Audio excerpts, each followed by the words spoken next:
ऐसे करो ना विदा। प्रणाम स्वीकार करें रानी माँ, मैं अपनी अपनी मोड़ी की ओर से मैं माफी मांगती हूँ। नादान है ये, बचपना गया नहीं अभी तक इसका, कहीं भी पहुंच जाती है, कुछ भी कह देती है, दोबारा नहीं आएगी रानी माँ। चल मोड़ी चल। रुको।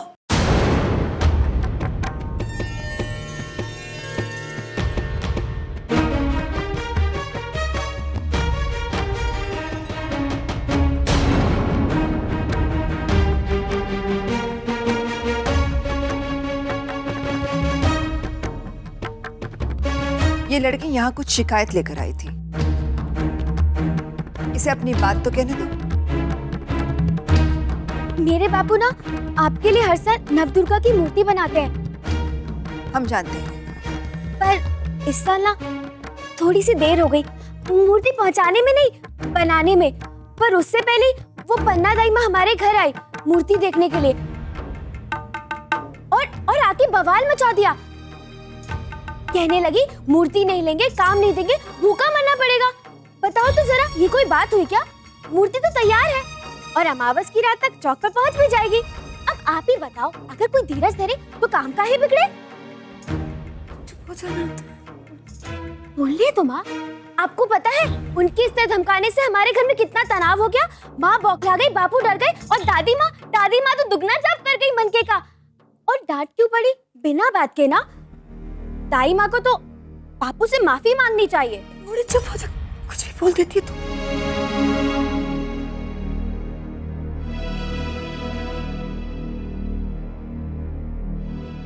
हमें तुम्हारे पिता का काम बहुत पसंद है। हर साल हम मूर्ति उन्हीं से बनवाएंगे, तुम निश्चिंत रहो। और पन्ना की ओर से माफी हम तुम्हारे परिवार से मांगते हैं। आप तो सच्ची में वैसी ही रानी माँ जैसी कहानियों में होती है। आपको पता है इस साल ना मूर्ति हर साल से भी ज्यादा सुंदर बनी है। आप देखोगे ना, देखते रह जाओगे। हमें यकीन है।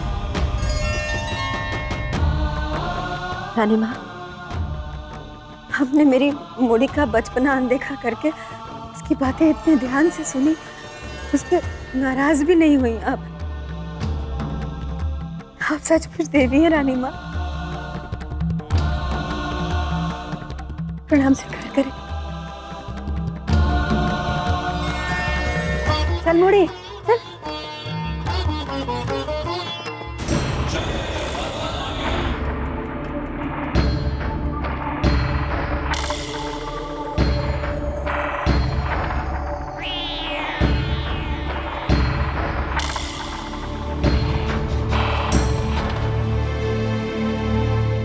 पन्ना, हमें आपसे बात करनी है।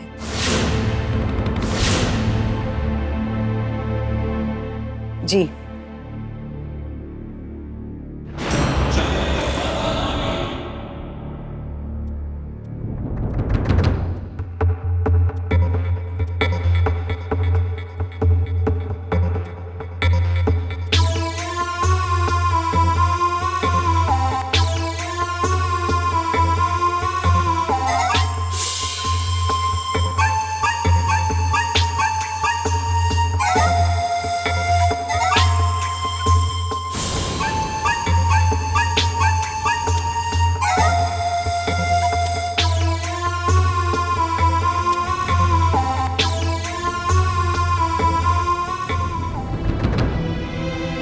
अरे रेवा का तो सारा भवानी गढ़ी देखता है लाखी, तुझे ही दिखाई नहीं देता।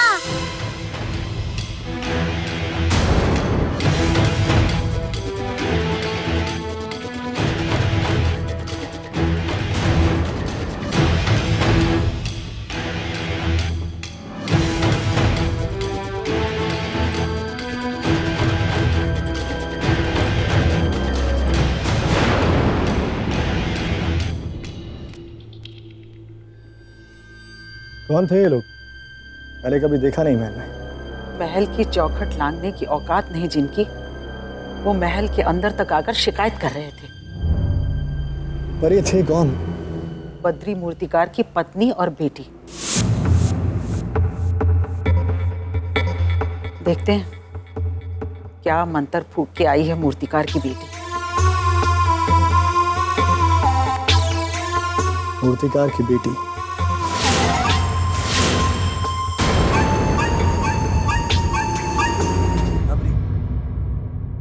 आपको उस परिवार को इस तरह धमकाना नहीं चाहिए था पन्ना।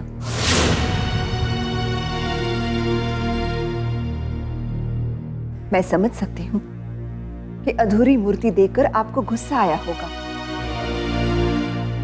लेकिन इतना पुराना नाता है, उसका कुछ तो लिहाज किया होता।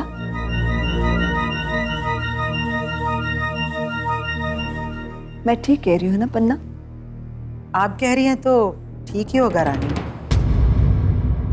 फैसले तो आप ही लेती हैं, मैं तो बस अमल करती हूँ। जाऊं?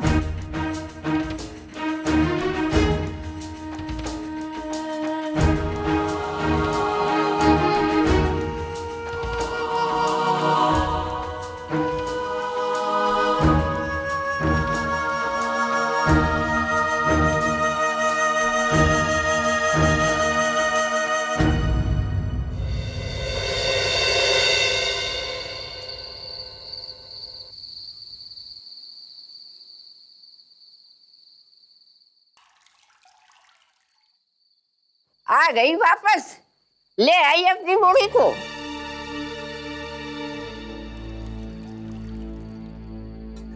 मोहे लागे बूढ़ी है, काम खत्म हो गया। हाँ माँ। अच्छा जे बताओ, लाखी रेवा को लेने कहाँ गई?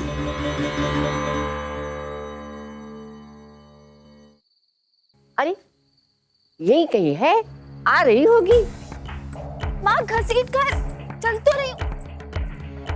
माँ गुस्से की तो कोई बात ही नहीं है, हमने सब कुछ ठीक कर दिया है। जानी माँ ने माफी भी मांग ली है, सब कुछ तो संभल गया है। कुछ नहीं संभला है, उल्टे और बिगड़ गई ये बात।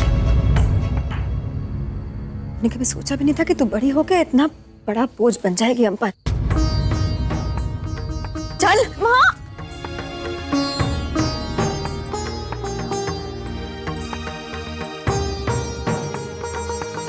वो देखो वो आ गई।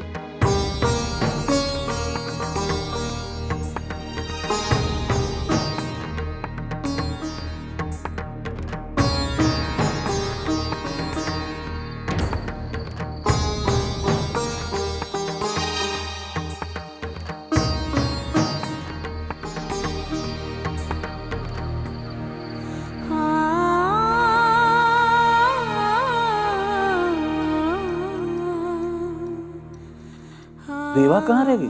चिन्हो नहीं, अरे वो का खड़ी है। ओह, इतनी चुपचाप काय बिटिया, नाराज होगा? इतनी चुप तो मैं कभी ना देखो बूढ़ी को। अरे जे तो बड़ी मुश्किल हो जाइए। हमरी रेवा जे इतनी चुपचाप रहे है तो हमें जे कौन बताएगा कि आसपास में क्या हो रहा है।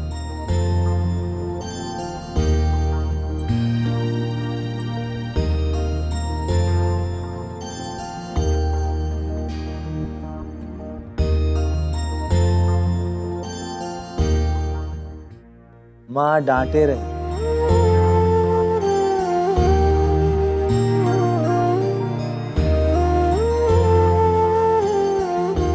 इतनी जोर से हाथ पकड़ा कि निशान पड़ गया। और ये भी कहा, मैं जब से बड़ी हुई हूँ बोझ बन गई हूँ सब पर।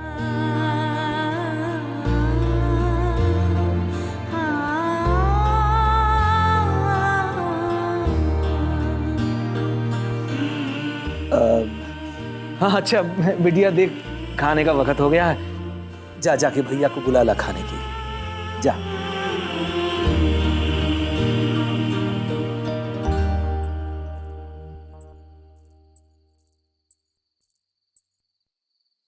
इतना गुस्सा काहे हो रही हो रेवा पर?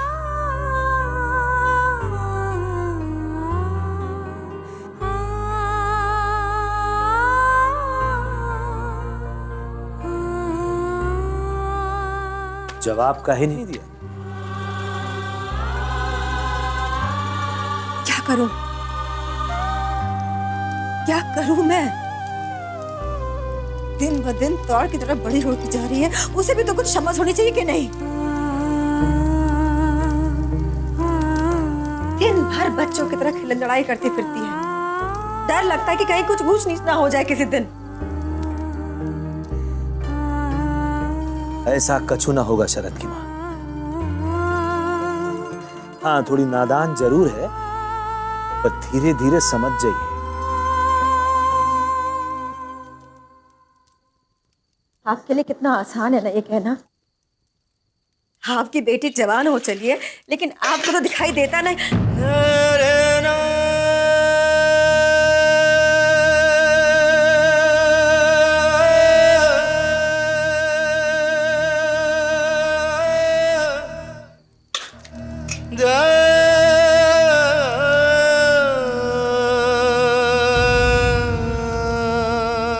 हमरी रेवा हमरे लिए देवी माँ से कम नहीं है। बा का चेहरा देवी माँ का चेहरा है। बा के साथ कभी कछु बुरो नहीं हो सकत। हमरी रेवा को छूने वाले का हाल देवी माँ वैसा ही करेंगी जैसे मैया ने महिषासुर के साथ किया था। जे केवल एक पिता का ही नहीं, एक भगत का भी विश्वास है। नदी में उफान आने से पहले पुल बांधने में समझदारी है शरद के बापू। आपको अपनी रेवा पे विश्वास है, अपनी भक्ति पे विश्वास है, किंतु हमको इस दुनिया पे विश्वास